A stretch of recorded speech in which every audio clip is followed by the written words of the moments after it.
कल आपने श्रवण किया, भगवान राम को वन वन भटकते हुए देखकर, वो भी सीता मैया के लिए, तो नारद जी को बड़ा ही शोक हुआ कि मेरे श्राप से प्रभु वन वन भटक रहे हैं। पहुंच गए प्रभु के पास, स्तवन किया प्रभु का। प्रभु बड़े प्रसन्न मन से नारद जी से बात किया।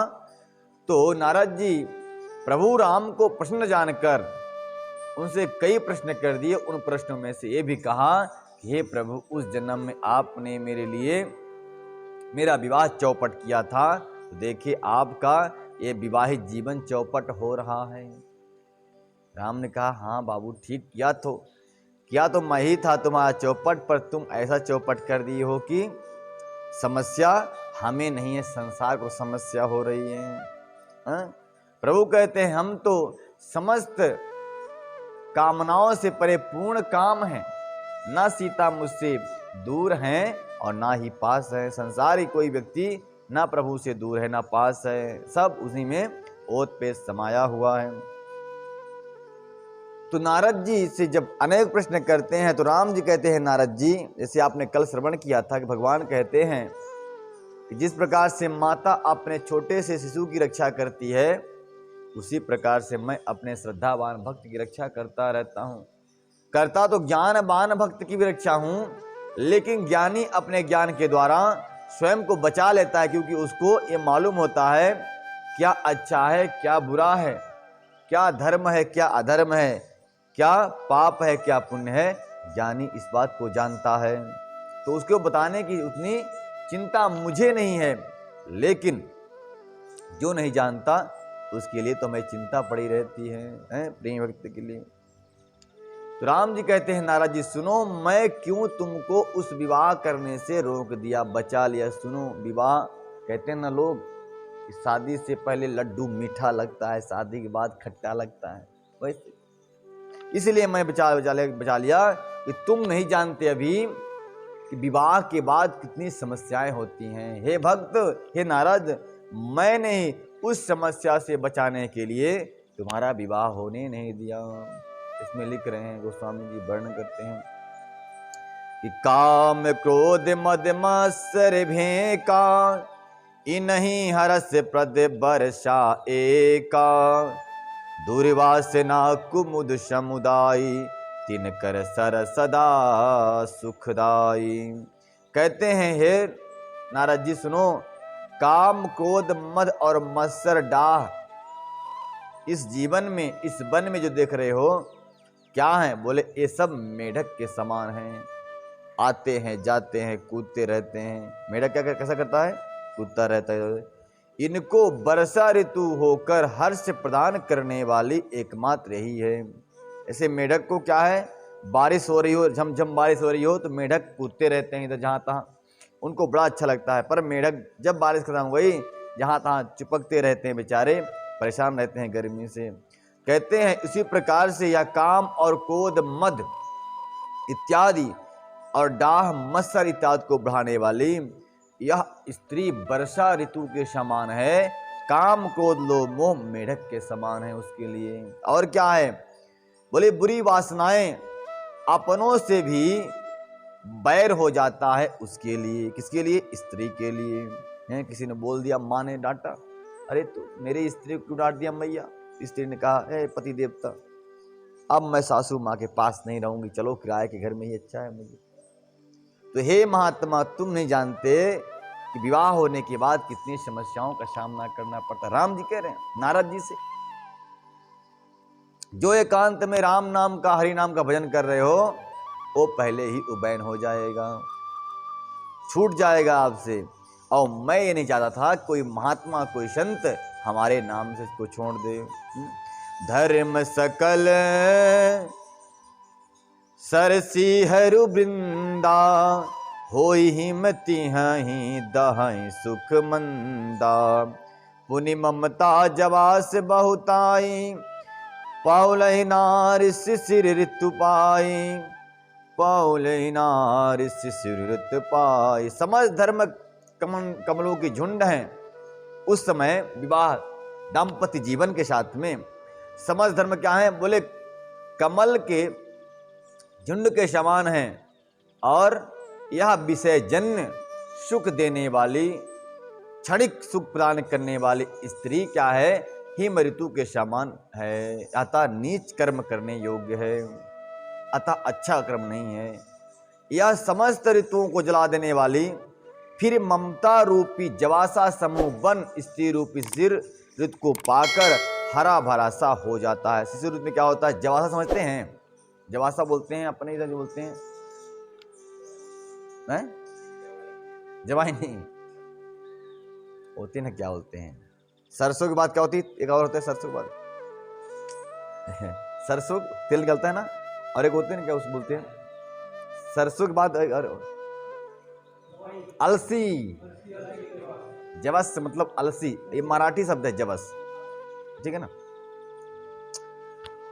तो अलसी जिस प्रकार से, शिशिर ऋतु में जिस प्रकार से अलसी हरी भरी हो जाती है, ठीक उसी प्रकार से ममता रूपी, ममता प्रेम को प्राप्त करके इस रूपी स्त्री जो है बड़ा प्रसन्न हो जाती है, बाद में रुठ जाती है। तो क्या है, ये समस्त सब कुछ ये माया में डालने वाला है, हे नारद जी। और क्या है, बोले पाप क्या है इसका, बोले पाप उलोक निकर सुखकारी, नारी निबीड़ी जननी अंधियारी, बुद्धि बलशील सत्य सब मीना, बरसी समत्रिय करहीं प्रवीणा। कहते हैं इस जीवन का पाप रूपी उल्लुओं के समूह के लिए यह स्त्री सुख देने वाली घोर रात्रि के समान है। और क्या है, बोले बुद्धि बलशील और सत्य सब मछलियां हैं, और उनको फंसाकर नष्ट करने के लिए स्त्री बंसी के समान है, ऐसा चतुर पुरुष कहते हैं।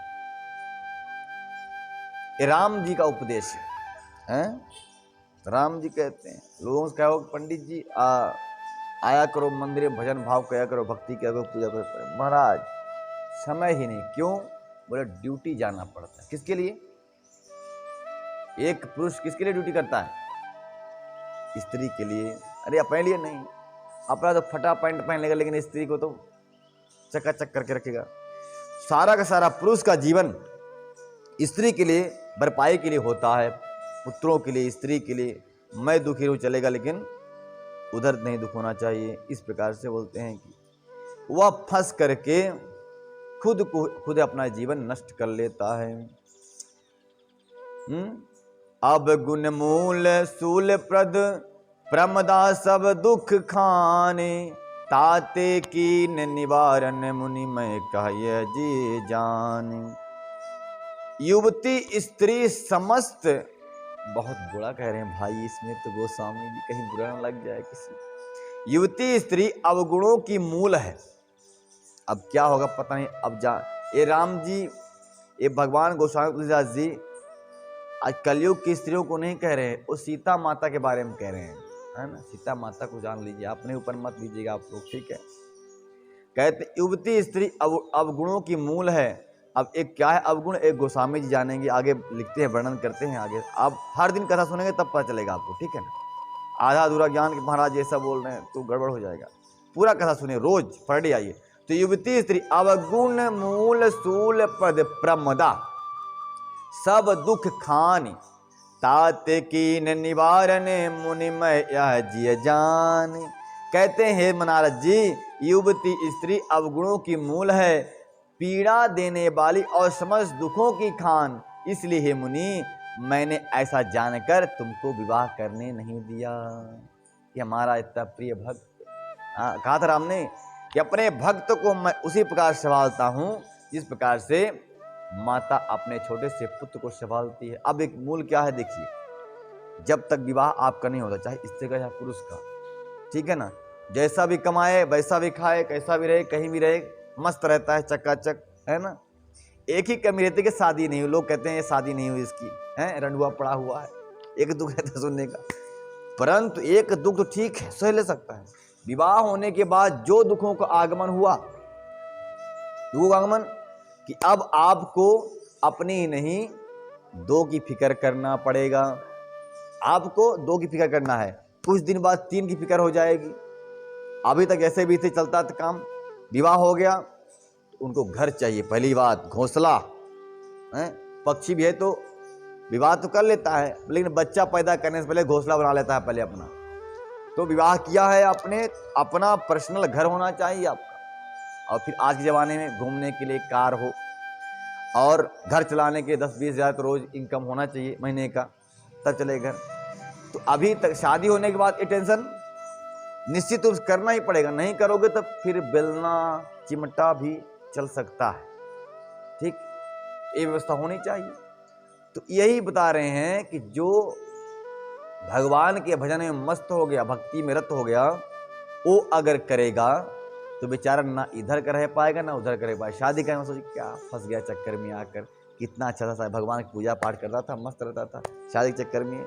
अब कमाओ जाकर, भरपाई करो, पूर्ण करो इच्छाएं, नहीं तो फिर समस्या, फिर होता है हंगामा घर में।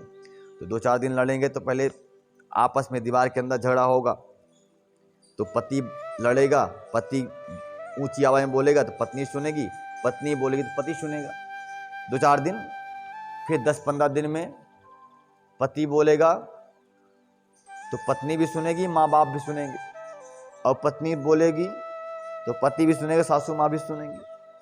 फिर 1 महीना बाद जब दोनों बोलेंगे तो पड़ोसी सुनेगा, है 1 महीने बाद पड़ोसी के बाद अब 2-4 महीना बीता तो पड़ोसी भी सुनेगा, वो मैके वाले भी सुनेंगे। 4-5 महीने के बाद मैके वाले भी सुनेंगे, पड़ोसी भी सुनेगा, और हाई कोर्ट भी सुनेगा, सुप्रीम कोर्ट भी सुनेगा। तो ये जो सिस्टम है बेचारा कह रहा, सोचता होगा भाई माला फेरता था मस्त, अब कहाँ हाई कोर्ट और सुप्रीम कोर्ट चक्कर चल रहा है, नाक भी कटी, कान भी कटा और जीवन भी कट गया पूरा। तो एक काहे ये राम जी कहते हैं, इसीलिए हे नारद जी चिमटा और बेलना से बचे रहो, इसीलिए मैंने तुमको विवाह नहीं करने दिया।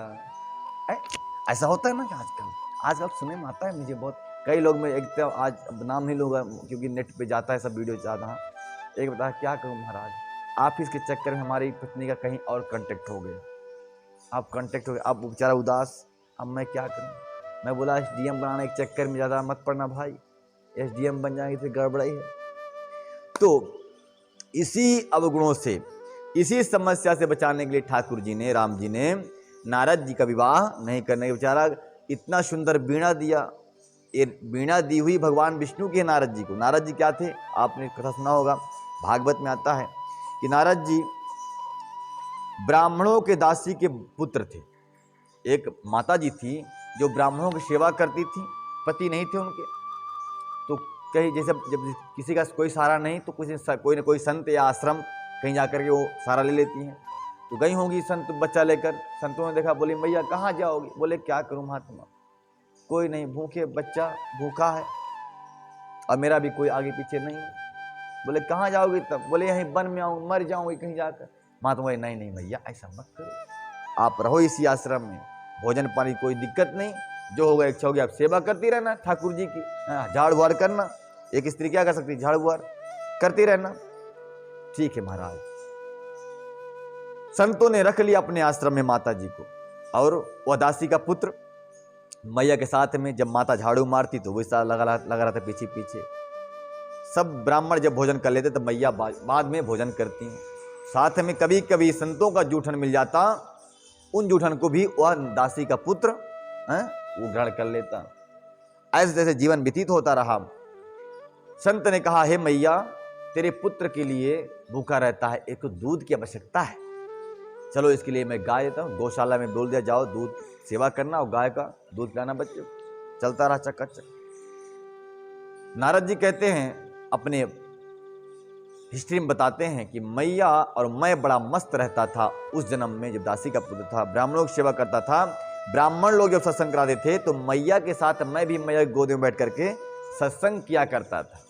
सत्संग से जीवन में बहुत बड़ा परिवर्तन आया, बड़ा सुकून मिलने लगा मुझे, मेरा मन रमने लगा संतों के चरणों में। ब्राह्मणों का जूठन खाता, मैया भी वहीं सेवा करती, अब मस्त रहते। एक दिन की बात, मैं बड़ा हुआ तो देखा कि संत महंत बड़े एकादशी का व्रत कर रहे हैं, तो मैं भी देखा कि संत ब्राह्मण या कैसे व्रत करे, तो मैं भी करने लगा। छोटी सी अवस्था, मैया को बड़ा कष्ट होता कि मेरा भाई बेटा भूखा होगा। कभी दूध लेके मुंह में डालती, कभी रोटी डाल देती, उपवास में भी तो माँ डालती। माँ की ममता है, ऐसा करना तो उचित ही माँ का। नारद जी कहते हैं पूर्व जन्म में मैं इसी प्रकार जीवन यापन करता रहा। मैं जब योगक्षेम करता, जब तप करता, स्वाध्याय करता, व्रत करता, तो मेरी माँ को कष्ट होता। एक दिन भगवान से कहा, भगवान ये तो मुझे जप तप में बड़ी बाधा बनती है, कुछ उपाय करो। भगवान ने पता है नारद जी अब भक्त हैं, नारद जी की बात सुन ली होगी। तो मैया एक दिन बारिश का मौसम, जा रही थी गौवा लगाने के लिए, गाय धोने के लिए। रास्ते में सांप था, सांप के ऊपर पैर पड़ा, मैया को सांप ने डंक मारा, मैया का राम नाम सत्य हो गया। नारद जी बोले जब मैया को जाना कि मर गई तो बड़ा खुश हुआ। मैं खुश हुआ, फिर नीचे सोचा कि अरे कहीं अगर मैं खुशी झलकाऊंगा ऊपर से तो लोग क्या कहेंगे, मैया मर गई और हंस रहा है। तो ऊपर से रोने भी लगा और रोते रोते हंसा ही। प्रसन्नता हुई मन में, चलो अब मैं व्रत करूंगा, जप करूंगा, जो भी करूंगा, मैया डिस्टर्ब करने नहीं आएगी, मुंह में रोटी डाले नहीं आएगी एकादशी के दिन। तो इस प्रकार से नारद जी कहते हैं कि मैं मस्त रहा, भागवत भक्ति में रत रहा और जीवन यापन करता रहा। चतुर्मास बारिश के 4 महीने बीत गए। महात्मा लोग अपने आश्रम को छोड़ करके चले गए।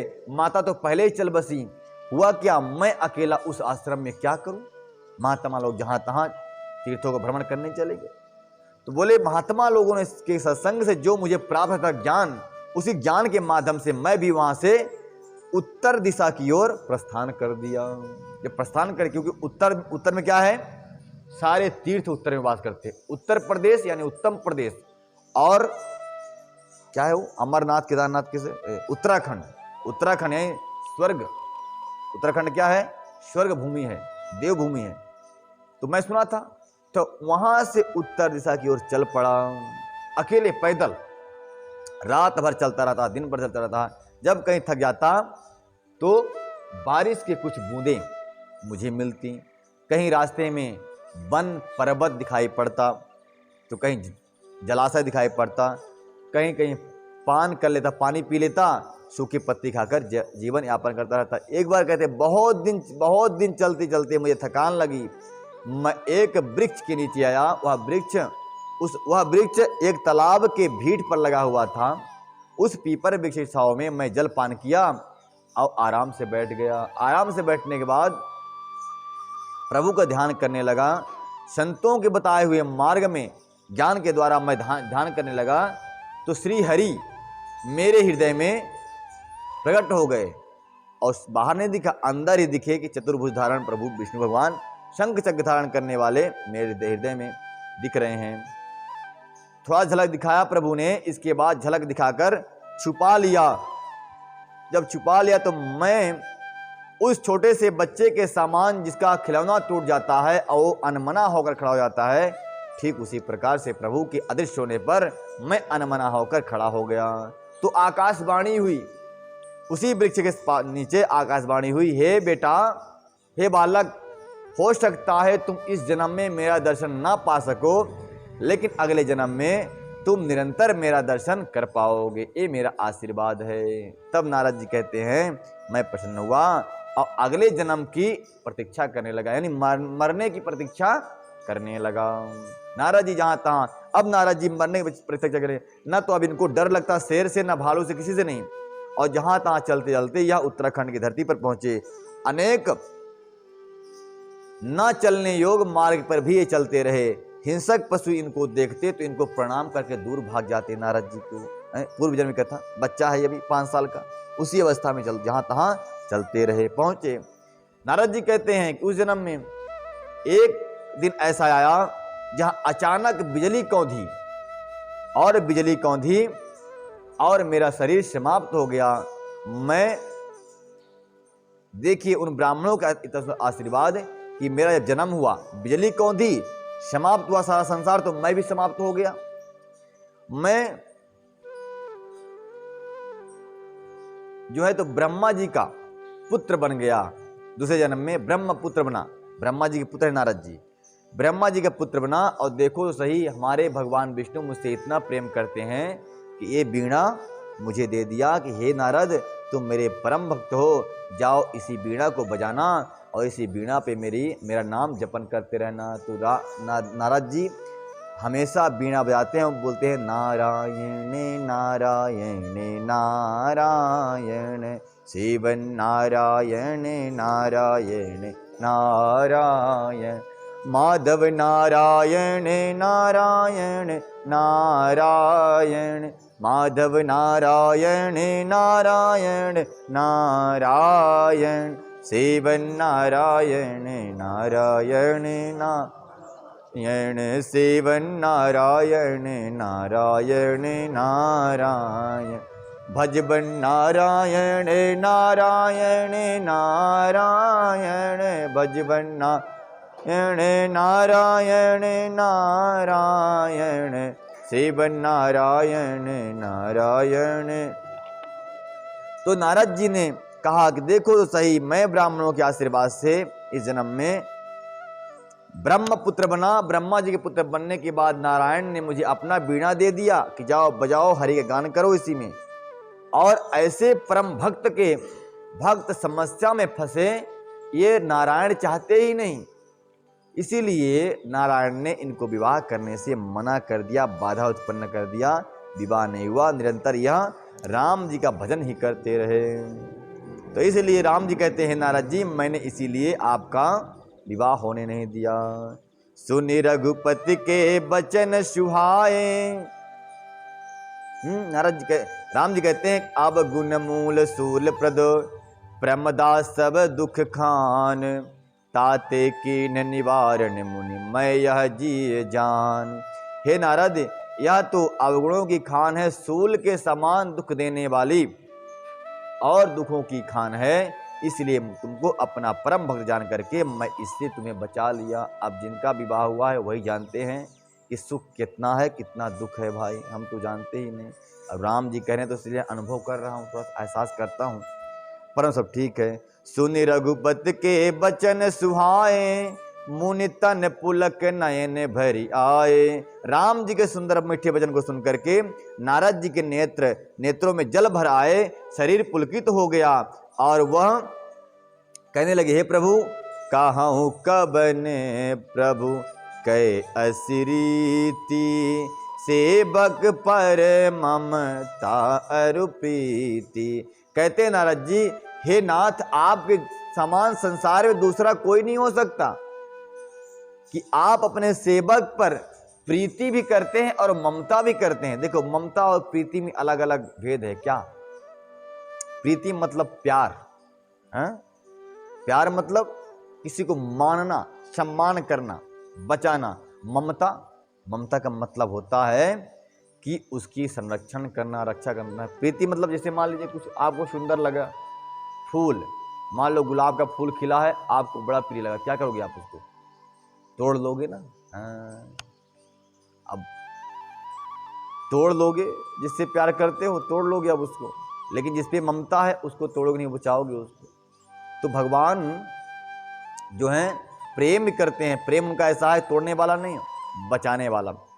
तो बचाते हैं, इतना ये प्रेम करते हैं। जो ममता कौन करता है? पुष्प से। जो पुष्प को लगाया है, फूल जो लगाता है, कभी वो फूल तोड़ता नहीं है। तोड़ता क्या भैया? नहीं, कहता है महाराज ये शो के लिए लगाया है, इसको खिले रहने दो, इस पुष्प को मैं देखता हूं तो मुझे प्रसन्नता होती है। तोड़ के एक बार में चढ़ा देंगे, खत्म हो जाएगा, लेकिन खिलेगा 2-4 दिन तो रहेगा ना, तो 2-4 दिन आनंद प्रदान करेगा। और तोड़ने से थोड़ा क्षण भर तोड़े, सूंघे और फेंक दिए, बिखर गया। तो जो ममता करता है, जो सेता और पालता है, वह प्रेम और ममता करता है, ना तोड़ता है, तोड़ता नहीं है, उसकी संरक्षण करता है, उसको बचाता रहता है।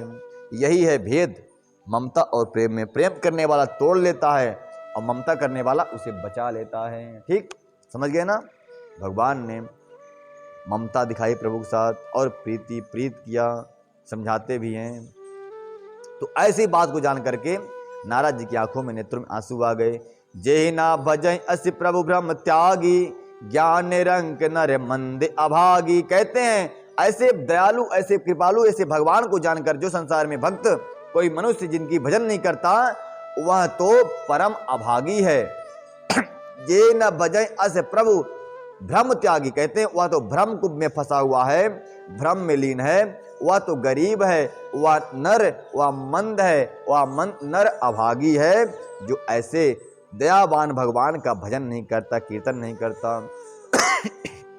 और क्या है, बोले पुनि सादर बोले मुनि नारद, सुनहु राम विज्ञान विशारद। नारद जी कहते हैं, नारद मुनि कहा आदर सहित बोले, हे विज्ञान विशारद श्री राम जी सुनिए। क्या सुनिए, बोले संत के लक्षण रघुबीरा, कहु नाथ भव भंजन भीरा, सुन मुनि संतन के गुण कहाऊं, जिनके मैं तह के बस रहूं। कहते हैं नारद जी कि हे राम जी, आप विज्ञान विशारद हैं, पूर्ण विद्वान हैं, आप बताइए कि संत किसे कहते हैं। अभी संत के बारे में पूछेंगे नहीं, इसमें संत के बारे में पूछें कैसे है। संत किसे कहते हैं, स्त्री किसे कहते हैं, पति किसे कहते हैं, पत्नी किसे कहते हैं, पुत्र किसे कहते हैं, माता किसे कहते हैं, ये सारे प्रश्न करेंगे। और आप जब रोज कथा सुनोगे तो सब कुछ मालूम हो जाए। आपको ये मालूम हो जाए कौन आपसे कपट करता है, कौन प्रेम करता है, कौन आपका सच्चा पुत्र है, कौन पुत्री है, कौन आपकी सच्ची पत्नी है, कौन पति है, सारी बात मालूम हो जाएगा। इसलिए रोज कथा सुनने आते रहो। और जो लाइव इसमें देख रहे हैं वीडियो में यूट्यूब पे, वो भी मेरे प्यारे भक्त देखते रहें, तभी सारी बातें मालूम होगी। नहीं तो कोई भी आएगा धोखा दे के चला जाएगा, आपका मुंह टेढ़ा का टेढ़ा रह जाएगा। बोल मर्यादा पुरुषोत्तम श्री राम की। तो राम जी से पूछते हैं, बताओ संत किसे कहते हैं। राम जी कहते हैं, हे महात्मा सुनो, मैं तुम्हें बताता हूँ संत किसे कहते हैं, संत के कैसे गुण होते हैं। तो सड विकार जित अग्न अकामा, अचल अकिंचन सुचि सुख धामा। संत सुख के धाम होते हैं, परम प्रसन्न रहते हैं। ऐसा नहीं महाराज मरा जा रहा हूँ, कुछ मिल ही नहीं रहा है, पैसा कौड़ी, ऐसा संत नहीं कहते। संत हर अवस्था में प्रसन्न रहते हैं। जो भी समस्या आती, समस्या तो मानते ही नहीं किसी बात को समस्या आएगी, समस्या तो सपनों में भी उनके पास आती ही नहीं है, हैं? आई सो उसको सॉल्व कर लेते हैं। अकिंचन होते हैं, गरीब, धन की संज्ञा परिग्रह नहीं करते संत लोग, पवित्र रहते हैं, भोजन भी पवित्र रहता है, लहसुन प्याज वाला भोजन नहीं खाते हैं, ठीक है। शुचि मतलब होता है पवित्र। जिस भोजन में लहसुन प्याज पड़ गया वह भोजन अपवित्र, भला संत कैसे खाएंगे, हैं? और अचल, इनका व्यवहार होता है अचल, कभी बदलता नहीं। आज आपसे प्रेम कर रहे हैं, कल बोले हैं तुम तो मेरे लायक हो ही नहीं, ऐसा नहीं होता। ये हमें सबसे प्रेम करते हैं, जो मिलता है उसे प्रेम करते हैं। ना इनका कोई अपना है, ना कोई पराया है, ना कोई मित्र है, ना कोई बैरी है। ये उनके अंदर अमित बोध अनित मित भोगी, सत्य सार कवि को विद जोगी। बोले सत्य बोलने वाले होते हैं, विद्वान होते हैं, कवि होते हैं, जोगी होते हैं। जोगी मतलब योग धारण करने वाले होते हैं। और सावधान सावधान मानद मदहीना, धीर धर्म गति परम प्रवीणा। कहते हैं कि हमें सावधान रहने वाले, इंद्रियों को कंट्रोल में रखने वाले, दूसरों को मान देने वाले, दूसरों से मान मतलब प्रेम देने वाले, और अभिमान रहित, कभी घमंड नहीं करते ये, और धैर्यवान होते हैं। धर्म ज्ञान और आचरण में यह अत्यंत ही निपुण होते हैं। इसमें धर्म में, ज्ञान में, आचरण में अत्यंत निपुण होते हैं, इनमें श्रेष्ठ होते हैं। इन्हें कोई पकड़ नहीं सकता कि महाराज आपको मैंने देखा, आप दुकान पे चाय पी रहे थे, वहां बैठे बैठे मैं आपको देखा, ऐसा कोई पकड़ नहीं सकता, क्योंकि चाय दुकान में पीते ही नहीं। ये जब जाएंगे किसी होटल में तो रबड़ी ही खाएंगे। आज जिसको खिलाना हो बोले चाहे बाघ काका हो चाहे रागी काका हो, रबड़ी खिलाना हो तो मुझे होटल में ले चलो, हैं? हम रबड़ी खाते हैं भाई, ये चाय और कौन खाए।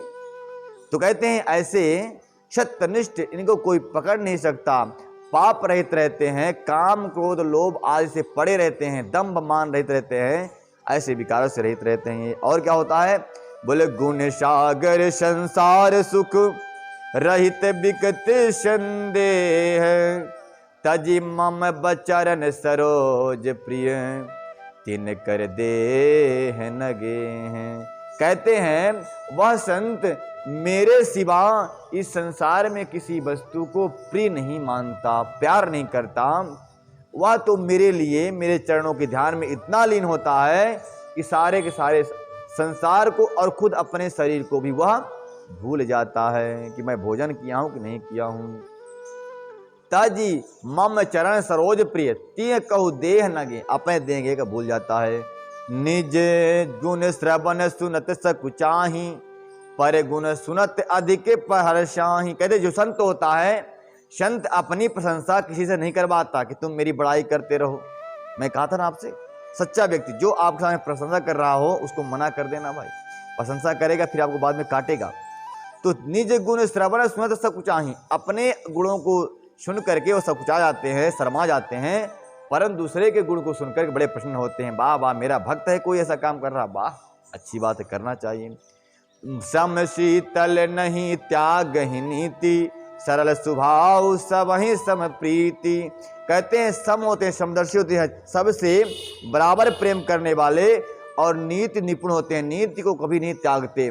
संत लोग सरल स्वभाव सवै सन प्रीति, सरल स्वभाव होता है, कोई भी आए इनसे बेटोक रोक टोक मिल सकता है और सबसे प्रेम करते हैं।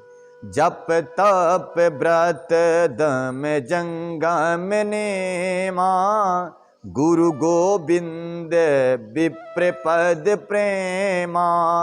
श्रद्धा क्षमा मैत्री दया, मुदित मम पद प्रीत अमाया। गोस्वामी जी के राम जी कहते हैं, हे नारद, वे संत जन जप तप व्रत दम संयम और नियम में रहते हैं और गुरु गोविंद ब्राह्मणों के चरणों में, गुरु के चरण में, गोविंद के चरणों में और ब्राह्मणों के चरणों में प्रेम करते हैं। अतः इन गोविंद को, गुरु को, ब्राह्मण को समान मानते हैं। और उनमें क्या होती है? बोले दया होती है, क्षमा होती है, मैत्री होती है और मुदित प्रसन्नता होती है और मेरे चरणों में निष्कपट भाव से प्रेम करते हैं, कोई स्वार्थ से नहीं। विरति विवेक विनय विज्ञाना, बोध यथार्थ वेद पुराना। दंभ मान मद करहि न काऊ, भूल न वेहि कुमारग पाऊ। तथा वैराग्य विवेक विनय विज्ञान, परमात्मा के तत्व को ज्ञान और वेद पुराण का यथार्थ ज्ञान रहता है। वे दंभ अभिमान और मद कभी नहीं करते, भूल कर भी कुमार्ग पर पैर नहीं रखते। यानी कि संत से कोई बोले चलो महाराज चलते हैं, आज सट्टा खेल लेते हैं, और बोले नहीं नहीं, ये जुआ सट्टा खेलना संतों का काम नहीं है। अच्छे लोगों का काम जुआ खेलना, सट्टा खेलना, शराब पीना इत्यादि नहीं है, वो तो गलत लोग ही करते हैं काम ये। तो विवेक कुमार्ग में कभी पैर नहीं रखते ये। और क्या नहीं करते? बोले गाबहि सुनहि सदा मम लीला, हेतु रहित परहित रतशीला। अब ये आप लोगों के बारे में बात कर रहे हैं, राम जी कह रहे हैं आप लोगों के बारे में। क्या कहते हैं? बोले मेरी वह संत महंत क्या करते हैं? सदा मेरी लीलाओं को सुनते रहते हैं, कथाओं को सुनते रहते हैं और दूसरों के हित में लगे रहते हैं, दूसरों को सुनाते भी हैं कथा। और क्या करते हैं? हे मुने सुनो, संतों के जितने गुण हैं उनको सरस्वती और वेद भी नहीं कह सकते, फिर मैं कैसे बोल सकता हूँ? कही सक न सारद शेष नारद, सुनद पद पंकज गहे। अस दीन बंधु कृपाल अपने, भगत गुण निज मुख कहे। सिरुनाई बारहि बार चर नहीं, अगुण चर नहीं ब्रह्मपुर नारद गए। ते धन्य तुलसीदास अस, बिहाय जे हरि रंग गए। वाह, कितनी सुंदर बात कह रहे हैं। कहते हैं कि हे नारद जी, संतों के गुणों का तो शारद और नारद, शारद मतलब शारद जी और शेष जी, शेष मतलब भगवान शेष जिन्होंने पृथ्वी को अपने मुख पे धारण किया है, जिनके 1000 फण हैं, ऐसे 1000 मुखों से भगवान शेष भी और नारद जी भी संतों के गुणों को नहीं कह सकते। और कहते अस दीन बंधु कृपाल अपने भगत गुण निज मुख कहे।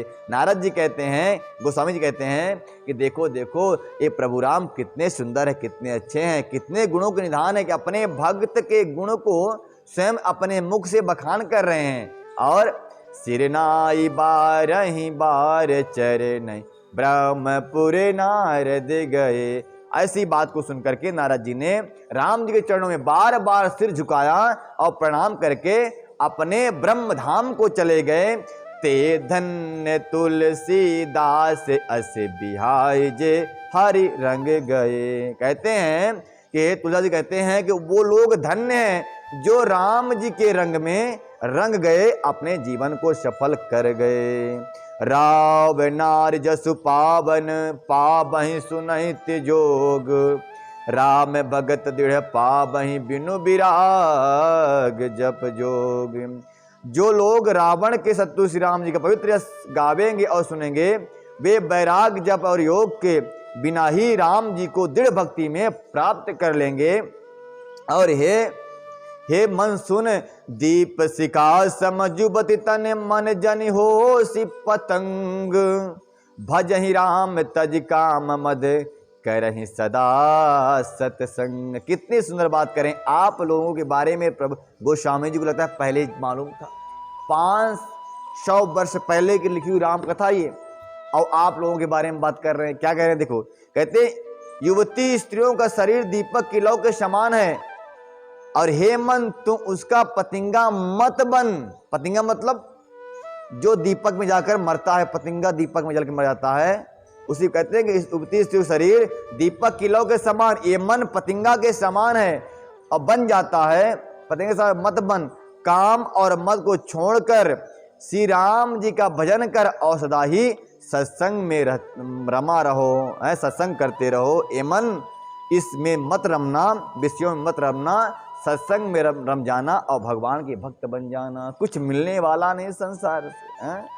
बोल मर्यादा पुरुषोत्तम श्री राम की जय। आज से अरण्य कांड समाप्त हो गया, कल से किष्किंधा कांड शुरू होगा। कल और दिव्य और रोचक कथा राम जी की, जो ज्ञान और वैराग को बढ़ाने वाली और आत्मा को निर्मल करने वाली है। समस्त भक्तगण सुनते रहें और चैनल को सब्सक्राइब करें, लाइक करें और शेयर करते रहें, भक्तों तक पहुंचाते रहें, ताकि सबका कल्याण होता रहे। मर्यादा पुरुषोत्तम श्री राम की जय।